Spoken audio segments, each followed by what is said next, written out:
Hello friends, welcome to my channel Alishba fashion में आपका बहुत बहुत स्वागत है।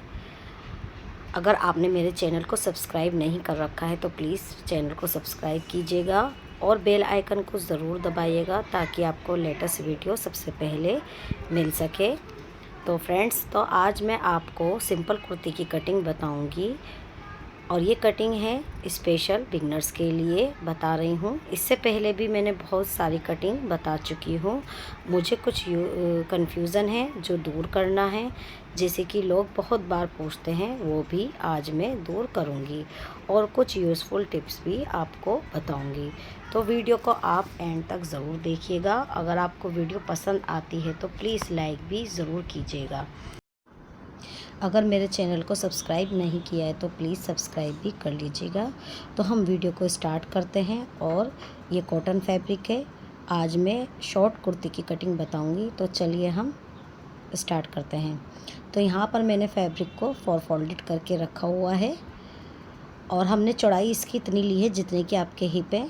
जैसे कि हिप आपके हैं 11, तो उसमें 1 इंची में एक्स्ट्रा रखूँगी, तो 13 या 12 आप अपने हिप के अकॉर्डिंग रखिएगा।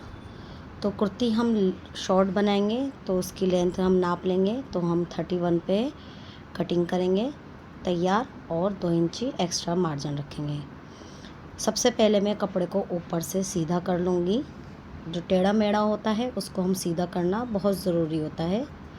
तो यहाँ पर हम एक चौक से निशान लगा के और मैं इसको सीधा कर लूँगी और कटिंग कर दूँगी।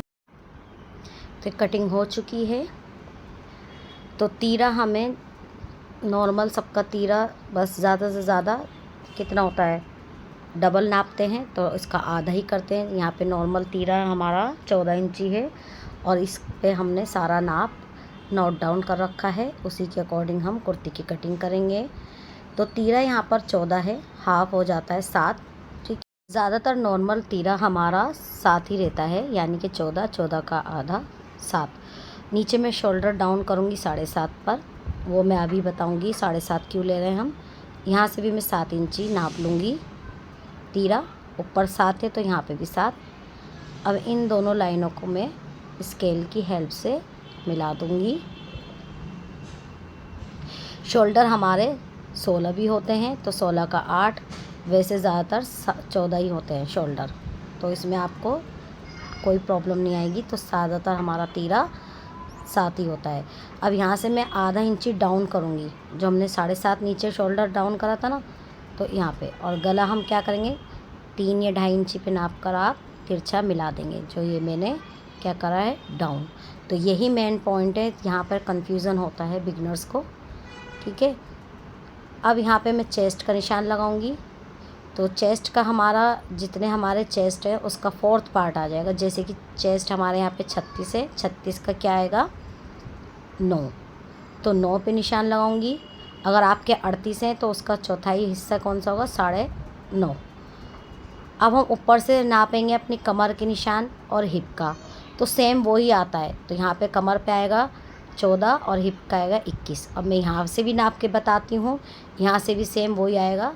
14 पे हमारे 4 हिप जाएंगे और 7 पे हमारी कमर आएगी। तो मैंने दोनों तरीके से आपको निशान बता दिए। इस तरीके से भी सेम वही निशान है और आप वहाँ से नापते हैं चेस्ट से, तो वहाँ पे भी आपको हिप और कमर का सेम नाप निकल जाएगा। तो ऊपर से मैं वही 14 पे निशान लगा रही हूँ और शोल्डर से, और यहाँ पर मैंने हिप का लगाया 21 पे। तो मैं इन तीनों लाइनों को बढ़ा दूँगी आगे तक, ये चेस्ट की। अब ये वेस्ट की बढ़ा रही हूँ मैं, स्ट्रेट लाइन बना दूँगी और हिप की भी स्ट्रेट लाइन बना दूँगी। ज़्यादातर ये टेलर काम करते हैं और जो लेडीज़ होती हैं वो वहीं के वहीं निशान लगा लेती हैं, तो इसमें भी कोई कन्फ्यूज़न की बात नहीं है।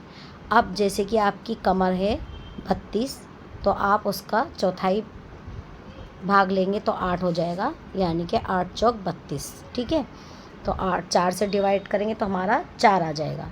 इसी तरीके से हिप भी हम 4 से डिवाइड करते हैं, यानी कि हिप है हमारे 38, तो हम 4 से डिवाइड कर देंगे तो आ जाएगा हमारा 9.5। तो इस तरीके से हम अपनी मेजरमेंट निकालते हैं। अब जो हमने ये निशान लगाया है फिटिंग का लगाया है, अब हम मार्जिन रखेंगे 1.5 इंच। तो जो आपने फिटिंग का निशान लगाया उससे आगे हम 1.5 इंच का निशान लगा रही हूँ, ये हमारा मार्जिन हो जाता है। सबसे पहले हम मार्जिन को मिला देंगे आपस में इस तरीके से, स्केल की हेल्प से। इधर से भी निशान आपको हल्के दिख रहे होंगे क्योंकि ये वीडियो है, इतना प्रॉपर दिख नहीं रहा है, तो मैं इसलिए आपको डिटेल में बता रही हूँ। तो इसी तरीके से मैं फिटिंग का भी निशान लगा लूँगी। तो सबसे ज़्यादा बिगनर्स को यही प्रॉब्लम आती है कि हम मार्जिन कैसे रखें। अब हम क्या करेंगे, शोल्डर डाउन करेंगे। तो सबसे ज़्यादा यहीं से आती है शोल्डर का निशान लगाने में। तो 1 इंच पे मैंने तिरछा मिलाया है, ठीक है, इस तरीके से बना दिया, लाइन भी डाल दी ताकि हमारा सेंटर में रहे। अब जितने भी हमारे शोल्डर थे उसका हाफ़ करेंगे, ठीक है, हाफ़ करके हमारा सेंटर मिल जाएगा। ये मेन पॉइंट है। अब यहाँ पर हमें एक निशान लगा दूँगी ताकि हमें अपनी शोल्डर की गहराई ईज़िली दे सकें। तो हल्के हाथ से हम जो हमने मार्किंग की थी उसी पे हम निशान लगाते जाएंगे, हल्के हल्के हाथ से राउंड करते जाएंगे।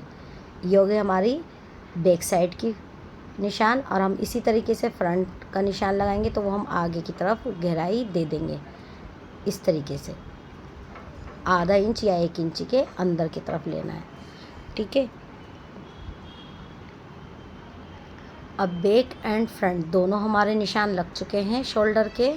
अब हम क्या करेंगे, जितने आपके मार्जिन समेत जो हिप है वो निशान लगाया था हमने 11, तो 11 ही हम कितना रखेंगे नीचे दामन पे, ताकि हमें ये निशान मिल जाए कि हमें चाक कितने मोड़ने हैं। तो इन निशानों को भी हम हिप से लेके और दामन तक इसको स्ट्रेट लाइन बना देंगे।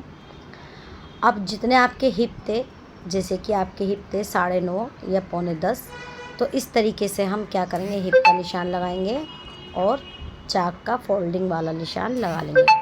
निशान लगाने से रहता है कि हमारे फोल्ड जब हम सिलाई करते हैं तो फोल्ड करने में कोई दिक्कत नहीं होती। और सबसे पहले आपके निशान अगर प्रॉपर लगे हुए होंगे तो आपको सिलने में कोई दिक्कत नहीं होगी। और जैसे कि हम इस निशान हमें स्टार्टिंग से पूरे लेके चलने होते हैं तो वो आप लेके चलिएगा। अब इन्हीं निशानों पे मैं कटिंग कर दूंगी। जो हमने मार्जिन वाला निशान लगाया था हमें वो ही कटिंग करना है, ठीक है। अब यहाँ पे कोई कन्फ्यूज़न नहीं है। आई होप आपको सब समझ में आया होगा। अगर आप बिगनर्स हैं तो थोड़ा सा आप वीडियो को देख के कटिंग करें। मैंने कोई वीडियो फास्ट नहीं करी है, बिल्कुल मैं स्लोली चल रही हूँ और आपको स्टेप बाय स्टेप समझा रही हूँ, बता रही हूँ। तो ये हमारा ईज़िली हमारी कुर्ती की कटिंग हो चुकी है। शॉर्ट कुर्ती कटिंग है ये। और शोल्डर के आपको अगर नहीं आ रही है कटिंग करना तो आप डायरेक्ट कपड़े पे कटिंग ना करके आप न्यूज़पेपर पे पहले कटिंग करें, बार बार करें। 1 बार गलती होगी, 2 बार गलती होगी, तीसरी बार में आपका प्रॉपर ठीक हो जाएगा।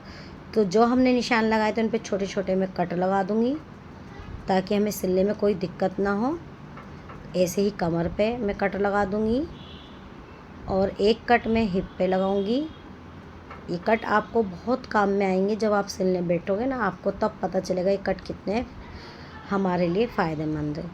तो ये हम गला क्या कर लेंगे, बैक साइड का कपड़ा नीचे कर देंगे कुर्ती, और हम फ्रंट साइड की जो हमने गहराई का निशान लगाया था अब हमें इसको कटिंग करनी है।